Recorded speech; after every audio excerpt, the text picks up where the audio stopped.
ایک بھائی نے پوچھا کہ ہمارے ہاں قربانی کے دن جو قربانی کرنے والے ہوتے ہیں وہ اپنے کھانے کا آغاز قربانی کے گوشت سے کرتے ہیں اور اسے یہ روزے سے تعبیر کرتے ہیں، تو اس کی شرعی حیثیت کیا ہے؟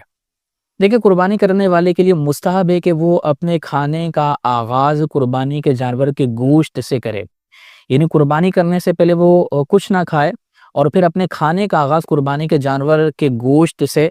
اور بہتر ہے کہ وہ قربانی کے جانور کی کلیجی سے اپنے کھانے کا آغاز کرے۔ تو یہ مستحب ہے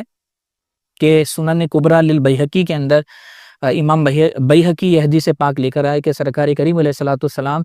عید الاضحیٰ کے دن قربانی کے جانور کے گوشت سے، یعنی اس کی کلیجی سے، حدیث میں کلیجی کا ذکر آیا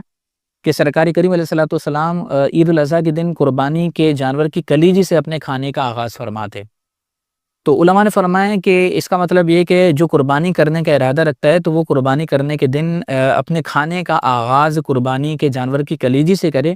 کہ یہ سرکار کریم علیہ الصلوۃ والسلام کی سنت کریمہ ہے۔ لیکن اسے روزہ نہیں کہہ سکتے، اس لیے کہ روزہ جو شرعی اس کی تعریف ہے وہ یہ ہے کہ صبح صادق سے لے کر غروب آفتاب تک روزے کی نیت سے کھانے پینے اور جماع سے رک جانا۔ تو یہ صبح صادق سے غروب آفتاب تک کھانا پینا اور جماع سے رکنا نہیں پایا جاتا، لہذا روزے کی شرعی تعریف یہ نہیں ہے۔ دوسرا، روزہ عید الاضحیٰ کے دن رکھنا یہ مکروہ تحریمی ہے، یعنی سال کے 5 دن روزہ رکھنا شریعت نے ناجائز قرار دیا